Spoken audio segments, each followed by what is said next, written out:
Tidak ada yang bisa menceritakan tentang lapar secara sempurna dan seragam. Kalau kebetulan ada bapak ibu guru, boleh dites. Kalau kebetulan ada direktur perusahaan, bisa dicoba nanti siang. Kalau kebetulan ada di sini pimpinan, kepala dinas, kepala badan, kepala kantor, pimpinan kantor apapun namanya, silakan coba ambil kertas, bagi ke karyawan, mahasiswa, adik-adik di kelas, tulis, suruh mereka nulis. Tolong tuliskan definisi lapar. Kasih dia 1 menit. Habis itu serahkan kertas. Tak ada satupun yang seragam bercerita tentang lapar. Yang satu bercerita, lapar adalah ketika usus terasa melilit-lilit, pedih minta ampun. Yang satu lagi menuliskan kertas, lapar adalah ketika terdengar simfoni yang sangat harmonis antara cacing-cacing di dalam. Lapar adalah karena rasa lapar tak bisa dideskripsikan, karena lapar tak bisa diceritakan, lapar tak bisa diungkapkan dengan kata-kata. Lapar menurut etimologi, lapar menurut terminologi, lapar menurut pakar, tak bisa. Diadakan seminar internasional, judulnya membahas tentang kelaparan Afrika, yang mengadakan PBB, Persatuan Bangsa-Bangsa, UN, United Nation, tapi ternyata tak melahirkan apa-apa. Kenapa? Karena narasumbernya kenyang, panitianya kenyang, peserta seminarnya kenyang. Orang kenyang tak bisa bercerita tentang lapar. Tapi insya Allah subuh ini merasuk ke hati kita tentang lapar. Kenapa? Karena belum ada yang sarapan. Cuman memang orang yang lapar ini susah menangkap pengajian. Nah, jadi kalau agak kurang nangkap subuh ini, saya maklum. Tapi insya Allah nanti bisa diulang balik sesudah kenyang. Tapi kata ulama, kalau mendengar pengajian susah masuk ke pikiran kita, itu berarti ada yang kenyang. 2 kemungkinan. Kalau tidak, yang mendengar tuh kenyang, atau yang ceramah tuh kenyang. Jadi ternyata kaji masuk itu bukan masalah lapar atau kenyang, tapi masalah Allah memberikan hidayah. Dan setan berjalan melewati aliran darah. Asyaitanu yajri majrad dam. Setan mengalir dalam aliran darah. Fadayyiqu majraha, maka persempit aliran setan. Bagaimana cara mempersempitnya? Dengan mempersempit aliran darah, dengan memperbanyak merasakan lapar. Inilah satu-satunya agama yang mengajarkan perasaan fakir miskin, anak yatim, duafa yang tak makan, bukan sehari 2 hari, 1 bulan, yang insya Allah akan kita mulai. Kalau Muhammadiyah hari Kamis, kalau Majelis Ulama Indonesia masih menunggu anak bulan. Kalau muncul hari Rabu sore, puasa hari Kamis. Kalau tak ada nampak hari Rabu sore, berarti Kamis masih makan, kita puasa hari Jumat, menanti anak bulan. Bahasa Arabnya anak bulan itu hilal. Kalau bulannya sempurna namanya Badar. Tola'al badru alaina. Kalau anak bulan namanya hilal. Nanti hari Rabu sore, seluruh teropong dari Sabang sampai Papua akan mengintip anak bulan hilal. Jadi kalau ada orang Tanjung Balai Karimun yang kebetulan namanya hilal, jangan keluar dulu hari Rabu itu, karena dia sedang diintai-intai oleh beratus teropong yang akan mengumumkan kapan 1 Ramadan. Sidang isbat hari Rabu malam Kamis. Mudah-mudahan dipertemukan Allah kita dengan Ramadan yang penuh dengan keberkahan ini, insya Allah. Kita laparnya ada batasnya. Lapar kita itu batasnya cuma azan maghrib. Begitu berkumandang azan maghrib, berakhirlah lapar kita. Tapi ada saudara kita yang laparnya unlimited edition. Pagi lapar, siang lapar, malam lapar, melilit tak bisa tidur, lapar lagi. Tadi sebelum kemari saya buka berita, seorang bapak tidak malu minta nasi demi untuk anaknya, ramai dipuji oleh netizen. Memanglah netizen ini Katanya lebih kejam netizen daripada ibu tiri Pak Ustadz. Tapi ternyata menengok orang sanggup menghilangkan rasa malunya, gengsinya demi untuk makan anaknya. Tapi insya Allah Tanjung Balai Karimun tak ada orang kelaparan, insya Allah. Amin. Kenapa begitu Pak Ustadz? Karena tadi ketua membisikkan ke telinga saya, alhamdulillah Ustadz Somad ini ada dibagi 1 ton beras untuk fakir miskin yatim duafa di Tanjung Balai Karimun. Mudah-mudahan yang memberikan beras ini panjang umur, sehat badan, berkah rezekinya. Saya tanya, beras ini datang dari mana? Dikasih orang Batam. Orang Batam mengumpulkan beras. Apa nama programnya? GIP, Gerakan Infak Beras. Siapa yang mengutip berasnya? Yang mengumpulkan berasnya anak-anak muda pakai baju kaos ganteng-ganteng, tertulis depan Paskas, Pasukan Amal Soleh. Jadi Paskas ini bukan pasukan Abdul Somad. Mana tahu nanti mengetuk pintu rumah bapak ibu. Tapi mereka hanya sanggup ngasih beras 1 bulan ini saja, 1 ton. Bulan depan malulah kita sama orang Batam, mereka pula mengirim beras kemari. Kalau bisa kita sendirilah yang berbagi beras. Beras dari Karimun untuk orang Karimun, beras dari Balai Tanjung Balai untuk masyarakat kita. Siap? Bisa? Dari bunyinya tak siap nampaknya. Siap? Jangan ada dusta di antara kita. 1 ton itu berapa Pak Ustadz? 1 ton itu cuma 13 juta. Jadi hanya perlu 13 orang yang kaya-kaya di Tanjung Balai Karimun. Ada 13 orang kaya di Tanjung Balai Karimun? Oh, dari suaranya lebih 13 orang itu. 13 orang berkumpul sejuta, selesai. Oh Pak Ustadz, kalau 13 orang ini Pak Ustadz pun banyak juga tanggungan dia. Dipecah lagi 100.000 1 orang, 100.000 1 orang, 130 orang hanya 100.000. Ada 130 orang yang siap ngasih 100.000? Makin sedikit suaranya. Tak mungkin orang Tanjung Balai Karimun yang kaya-kaya dibukanya matanya terhampar luas laut sejauh mata memandang, ikannya segar-segar, memandang ke belakang gunung tanahnya subur, gemah ripah loh jenawi, tongkat dan batu jadi tanaman, untayan zamrud katulistiwa. Nikmat yang besar nih kita mesti syukuri dengan berbagi. Itu Pak Ustadz 130 orang, kalau 1 orang 100.000. Tapi program infak beras GIP tidak memberatkan orang. Berapa dia minta? Sehari 1.000 rupiah. Kalau sehari 1.000, sebulan berapa? 25.000. Loh, kalau sehari 1.000, sebulan 30.000. 30.000 lah Pak Ustadz. 25.000 karena tanggal merah tidak dihitung guys. Tanggal merah 0, hanya 1.000 sehari. 1 bulan 25.000 yang bisa langsung transfer banking langsung ke gerakan infak beras. Yang tak sanggup datang Paskas mengetuk pintu rumah. Paskas tak begaji, bajunya Paskas, topinya lelahku lillah. Pakai sepeda motor, minyaknya dia tanggung sendiri. Dia mengutip dari rumah ke rumah 1.000, 2.000, 10.000 terkumpul, dibelikannya beras. Mereka yang mengutip, mereka yang mengumpul, mereka membagikan. Beras orang Tanjung Balai Karimun tidak dibawa ke kota Pekanbaru. Oh begitu kaedahnya ya. Beras orang Karimun hanya untuk orang Karimun. Itu buktinya kenapa beras Batam bisa dibawa kemari. Surplus. Batam mengalami kelebihan beras, dikasihnya ke Tanjung Balai Karimun, tapi untuk sebulan ini aja lah. Kata orang Melayu, orang baik kita berpikir, jangan orang baik otak kita tinggalkan di kantong. Kasar cakap Pak Ustadz ini.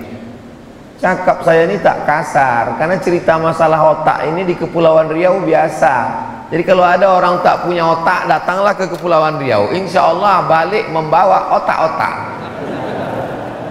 Saudara yang dimuliakan Allah Subhanahu wa Ta'ala, kalau dibelah kepala manusia, dibelah kepala kelinci, yang putih-putih di dalam kepala kelinci itu ada juga di kepala manusia, yang putih-putih di kepala manusia ini ada juga di kepala kelinci. Itu menunjukkan anatomi tubuh manusia dengan hewan sama. Lalu yang membedakannya apa? Akal pikiran. Siapa yang wajib sholat? Baligh berakal. Siapa yang wajib puasa? Baligh berakal. Jadi nanti kalau nampak kita di siang Ramadan ada tak berpuasa, berarti tak ada yang bilang gitu. Alhamdulillah kita dikasih Allah akal. Makanya dalam Islam ada 5 yang perlu dijaga. Menjaga nyawa, tak boleh membunuh. Menjaga harga diri, tak boleh mengejek. Menjaga akidah, tak boleh menista agama. Menjaga akal, tak boleh minum khamar, sabu-sabu, narkoba. Menjaga kehormatan, tak boleh berzina. Maka Islam ini datang untuk menjaga. Tetangga kita jangan sampai ada yang tak makan. Ara'aital ladzi yukadzibu biddin. Tahukah kamu siapa itu pendusta agama? Pendusta agama bukan yang ngejek-ngejek agama. Fadzalikal ladzi yad'ul. Merekalah orang yang menyia-nyiakan anak yatim, wala yahuddu ala ta'amil. Mereka yang membiarkan orang miskin tak makan. Maka sesungguhnya hikmah bulan suci Ramadan merasakan perasaan orang lain. Banyak juga orang tak paham hakikat Ramadan. Dianggapnya Ramadan itu adalah apa hakikat Ramadan? Ramadan adalah bulan diet, bulan diet. Ramadan ini Pak Ustadz, makan pagi yang biasa jam 8 dipercepat jadi jam 5, makan malam biasa jam 8 dipercepat jadi jam 6.30, makan siang dihilangkan, azan maghrib balas dendam, makan malam lambat, makan pagi cepat, makan siang hilang. Waktu azan maghrib, Allahu Akbar, Allahu Akbar, hari pembalasan. Azan asar pun macam azan maghrib. Memang kalau udah bulan puasa, semua azan tuh bunyinya macam azan maghrib. Mudah-mudahan diselamatkan Allah kita sampai Ramadan berakhir insyaallah. Dulu Nabi mengajarkan doa, Allahumma barik lana fi Rajab wa Sya'ban. Berikan kami berkah di bulan Rajab dan bulan Sya'ban. Minta sampaikan ke bulan Ramadan. Wa ballighna Ramadan. Sampaikan kami ke bulan Ramadan. Kita ibarat mau masuk pintu istana, sikit lagi sampai. Hari Ahad 1, Isnin 2, Selasa 3, Arbi'a 4. Kalau kebetulan Kamis, Kamis puasa. Kalau kebetulan Jumat, Jumat puasa. Hanya tinggal 4 hari ini. Selamatkanlah kami ya Allah, bisa merasakan puasa Ramadan. Tapi ada yang lebih cepat dari keinginan. Apa itu? Yang lebih cepat dari keinginan adalah mimda tema taya bawati, mati. Tak ada yang bisa menunda kematian. Dokter spesialis pun mati, apalagi mantri. Orang kaya mati, orang miskin lebih cepat. Saudaraku yang dimuliakan Allah Subhanahu wa Ta'ala, la yabitu sab'anan. Kalau ada orang yang bisa tidur lelap, wajaruhu ila jambihi ja'i'un, tetangga sebelah rumahnya kelaparan, laisa bil mu'min, tidak diakui imannya. Kau orang beriman, ya, pakai baju koko, pakai peci, pakai topi haji, pakai sorban, pakai jubah, datang ke masjid, laisa bil mu'min, tak diakui imannya. Sampai kapan? Yabitu sab'anan, tidur perut kenyang, wajaru ila jambihi ja'i'un, tetangga samping rumah kelaparan, mati dia, tak diakui keimanannya. Tetangga kita itu yang mana? Kata Imam Sufyan Ats-Tsauri, tetangga itu 40 rumah ke muka, 40 rumah ke belakang, 40 rumah ke kanan, 40 rumah ke kiri. Itulah tetangga. Kita periksa ini 40 rumah ini. Kalau dulu begitu, 40 rumah ke muka, 40 rumah ke belakang, 40 rumah ke kanan, 40 rumah ke kiri. Sekarang 40 rumah ke atas, 40 rumah ke bawah. Kenapa gitu? Tinggal di apartemen, kondominium. Oh, ada Datuk rupanya, tak nampak tadi. Masya Allah, Datuk Huzrin pun. Mudah-mudahan panjang umur, sehat badan. Jangan sampai kita hanya mempedulikan perut lambung kita saja, tak peduli kepada orang lain. Islam mengajarkan kalau ada yang bersin, asyik, alhamdulillah. Apa respon kita? Yarhamukallah. Dibalasnya balik, yahdikumullah wa yuslihu balakum. Kalau hafal, kalau tak ingat, gerak-gerakkan aja mulut sebagai bentuk respon kita. Islam itu responding, peduli pada orang. Zaman sekarang tak ada peduli. Mau bersin kau bersinlah, mau mati-matilah, mau jungkir baliklah, mau lapar-laparlah, bukan urusan gue. Siapa lu, siapa gue, kata orang Jakarta. Duduk di airport yang sama, menunggu pesawat yang sama, sama-sama delay, satu kursi, senasib sepenanggungan. Semuanya sibuk dengan dunianya masing-masing. Pingsan kawan sebelah, bukan ditolong, dipoto pula. Ada kawan pingsan di sebelah, guys. Posting langsung di Instagram, di Facebook, di komen sama kawan sebelah. Kesian. Gimana hidup ini? Makanya kita disuruh ke masjid. Ke masjid itu apa? Banyak orang sekarang ke masjid pakai kacamata kuda. Tengok ke depan, arah kiblat, Allahu Akbar, rukuk, sujud, i'tidal, salam, kanan, kiri, pulang. Tak mau tahu sama jamaah. Bukan begitu sholat berjamaah ke masjid. Dulu sahabat kalau sholat jamaah ke masjid, ditengoknya si fulan mana. Assalamualaikum warahmatullahi. Assalamualaikum warahmatullahi. Makanya ada tradisi habis salam tuh, sehat Pak Haji, sehat Pak. Gak boleh salaman selesai sholat.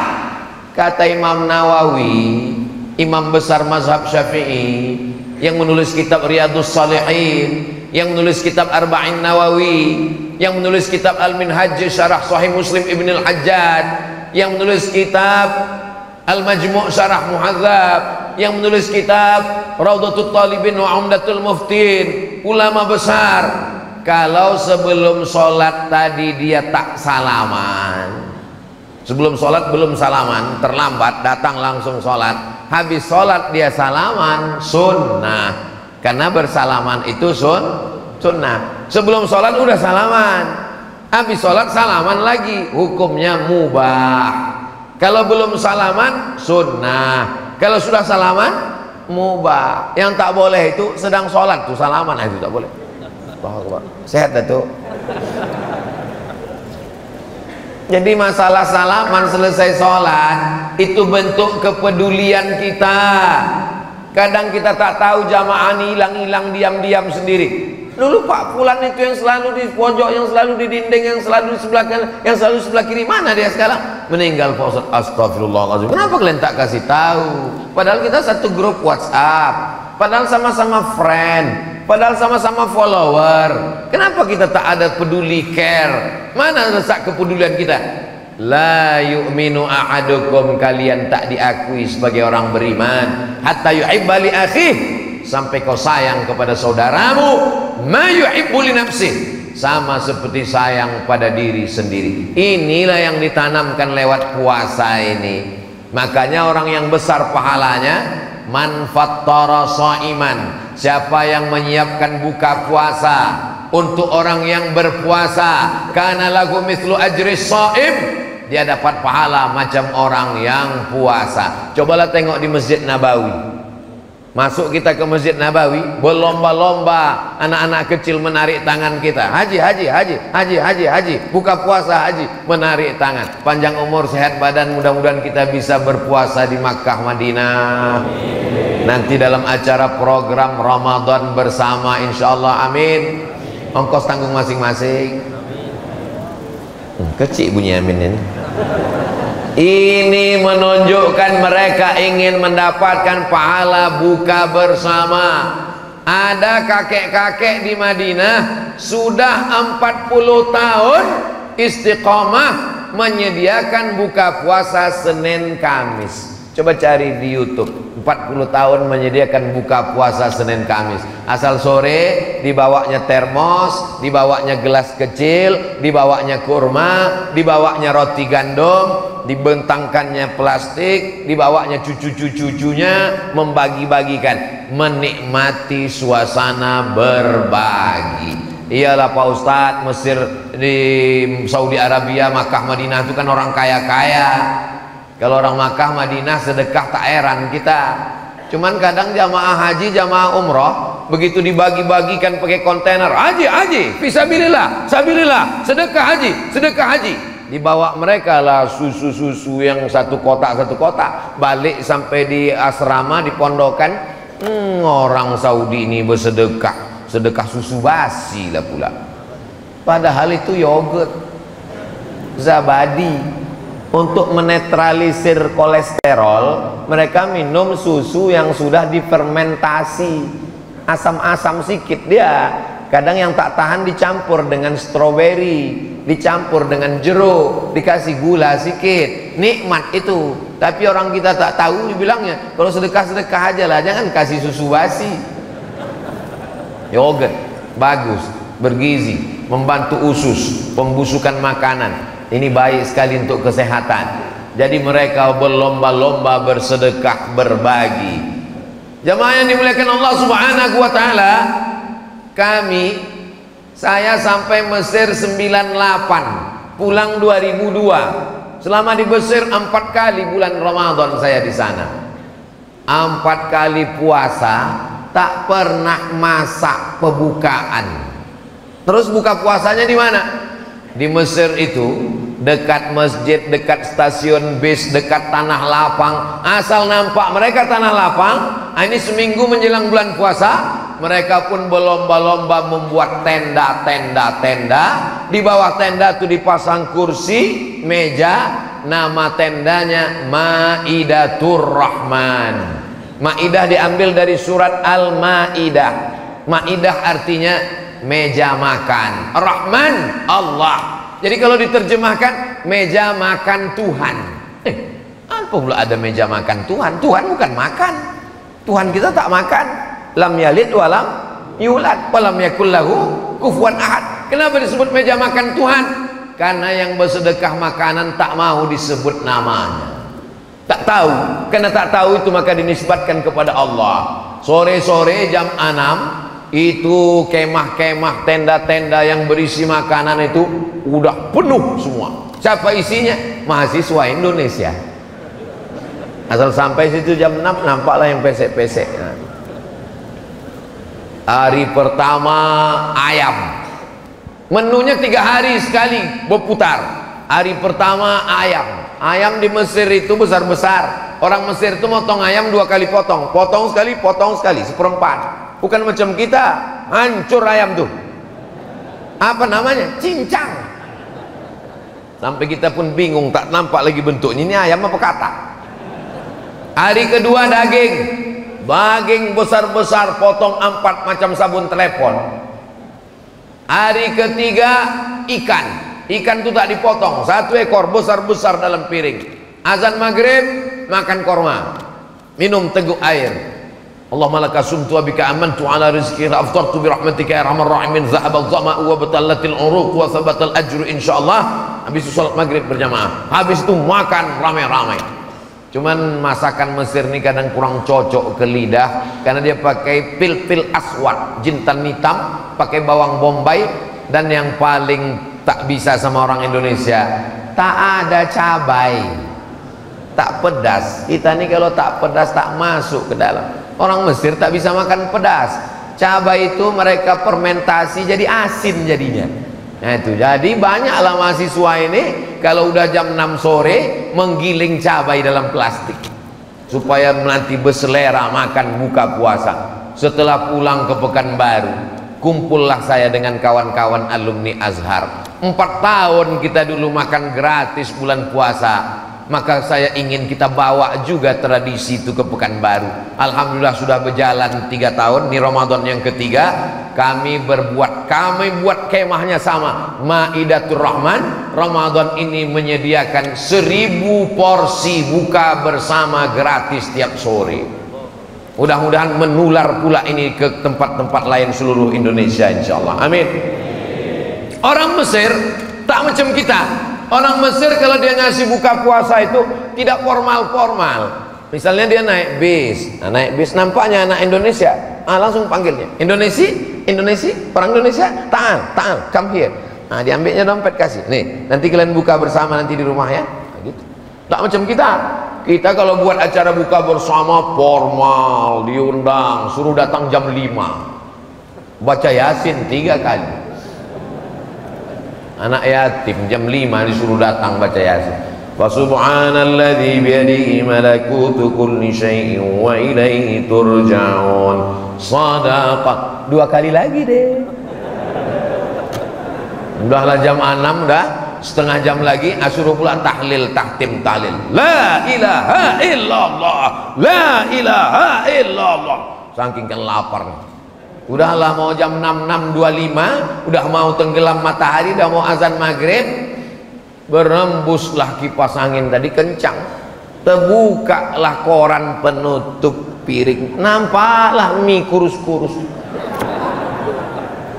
mihun. La ilaha illallah. Makanya saya dari dulu, dari sejak almarhumah emak hidup lagi sampailah sekarang, kalau mengundang anak yatim, fakir miskin, doa pak, tetangga, jiran, kawan, sahabat berbuka bersama, jangan banyak-banyak, panjang-panjang menyiksa orang. Baca Fatihah sekali, Qul Huwallah 3 kali, Qul bil Falaq sekali, Qul bin Nas sekali. Kirimkan untuk almarhum almarhumah, berdoa, makan. Karena undangannya undangan makan. Kenapa menyiksa orang? Kalau kita mau menghadiahkan, baca Quran tuh, hatamkan sehatam Quran bulan Ramadan, hadiahkan ke almarhum almarhumah. Ini menjadi pelajaran. Banyak pelajaran saya ambil di Mesir. Ada orang kaya namanya Muhandis Abdus Salam, tiap bulan memberikan bantuan. Waktu itu krisis moneter. Ustadz Haruna Hasim sampai ke Kairo tahun 1992, kakak kelas saya sampai 98. Malang tak dapat ditolak, untung tak dapat diraih. Datanglah krisis moneter 97-98. Indonesia sudah menyiapkan pesawat Hercules untuk menjemput mahasiswa Indonesia yang ada di Kairo. Kenapa dijemput pakai Hercules? Karena Hercules tak ada kursinya di dalam. Pesawat Hercules itu tak ada kursi. Itu untuk terjun payung sama perang. Itulah menjemput mahasiswa Indonesia supaya bisa duduk ramai-ramai di dalam lesehan. Apa kata orang Mesir? Selama kami hidup tidak boleh ada anak Indonesia satupun yang pulang. Waktu itu yang jadi duta besar Indonesia di Kairo adalah Bapak Dr. Hasan Wirayuda. Lalu saya pun berjumpa dengan beliau di rumah Bapak Gubernur Banten. Karena kebetulan Gubernur Banten itu adik kandung beliau. Pas acara makan di situ, Ustaz Somad, nanti Pak Dubes datang. Oh senang sekali, saya mau silaturahim, lama tak jumpa sejak pulang dari Kairo. Begitu jumpa, apa kabar Pak Hasan? Alhamdulillah sehat Ustaz Somad. Bapak kan pernah jadi Dubes di PBB New York. Betul. Bapak pernah jadi Dubes di Amerika, di Eropa. Betul. Bapak keliling dunia. Iya. Mana negeri yang paling Bapak berkesan? Yang saya paling berkesan Mesir Ustaz Somad. Kenapa Mesir? Mesir bukan negara maju, Mesir bukan negara kaya. Mesir dengan kesederhanaannya. Apa yang membuat Bapak berkesan? Waktu krisis anak Indonesia mau dipulangkan, saya keliling meminta bantuan orang Mesir. Tiba-tiba datang seorang anak muda Ustaz Somad. Anak muda ngasih uang.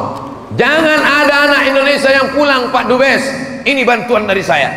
Lalu saya panggil Intel, tolong cek ikuti anak muda nih, mana dia, siapa dia, diikuti anak muda, ternyata pedagang buah pinggir jalan Ustaz Somad.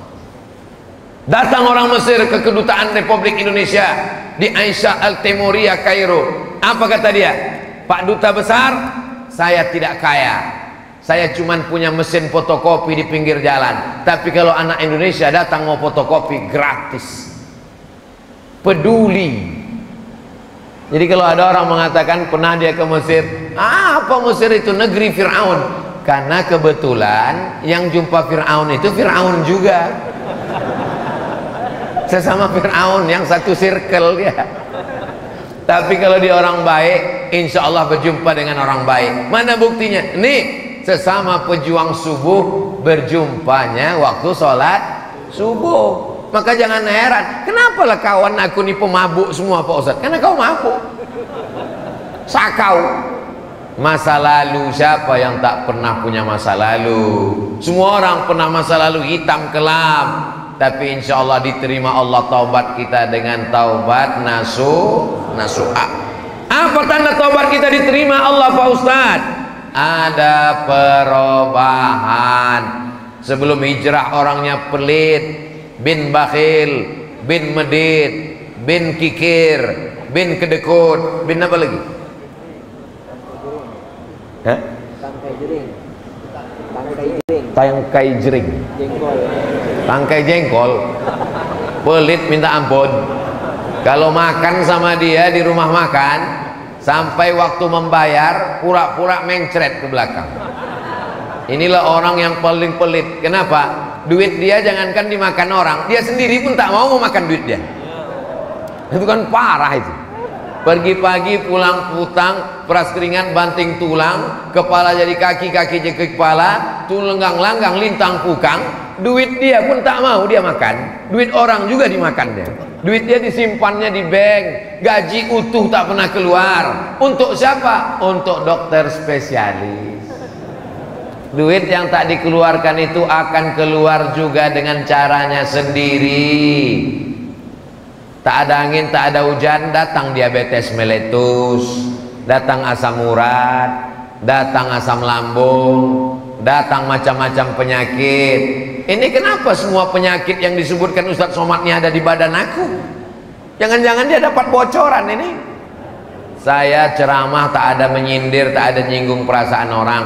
Kalau kebetulan sama yang saya cakapkan ini dengan keadaan jamaah, itu hanya kebetulan saja. Nanti dibuatkan di bawah kalau diupload di internet. Kebetulan kalau terjadi yang diucapkan Somad tidak ada unsur kesengajaan, hanya kebetulan saja. Mendengar ceramah Ustadz Somad jangan tersinggung, karena beberapa yang tersinggung pulang langsung meninggal.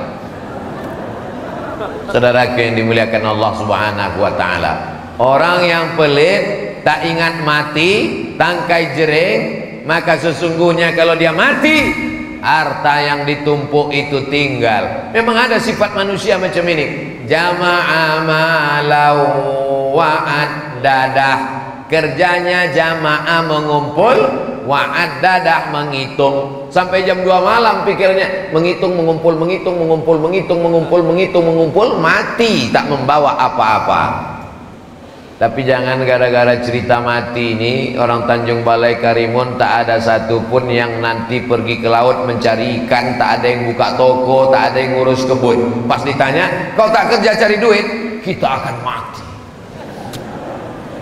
Makin ingat mati itulah makin semangat cari duit supaya bisa bangun masjid mengalir pahalanya sampai hari kiamat. Amin. Masjid ini unik dan cantik. Berkali-kali saya datang kemari tak pernah bosan menengok masjid ini, dari mulai luar sampai dalam. Saya yakin semua orang kalau sampai ke masjid ini dibawa jalan-jalan wisata religi ke Tanjung Balai Karimun, singgahkan dia kemari, menengok masjid ini macam menengok kucing Anggora. Tegak di bawah, di atas bukit nampak lautan terampar cantik indah, foto. Masuk ke dalam, Masya Allah cantik luar biasa, lampunya pun tak ada di tempat lain ini, luar biasa walaupun mati. Ya tak boleh pakai listrik, mubazir banyak-banyak. Masjid ini cantik, small tapi manis luar biasa, penuh sampai ke bawah, lantai 2. tradisi orang Melayu, rumah bertangga berlantai 2, ini menggabungkan kombinasi arsitektur yang cantik. Islam ini innallaha jamilun, Allah maha indah, yuhibbul jamal, dia suka keindahan. Jadi kalau ada orang bajunya bagus, sendalnya bagus, kendaraannya bagus, rumahnya bagus, boleh apa tak boleh? Boleh. Tapi jangan sampai gara-gara ingin bagus lalu tak berzakat, lalu tak mengeluarkan infak, lalu tidak memberikan sedekah.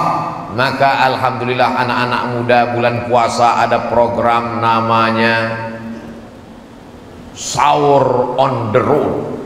Wow, Sahur on the Road.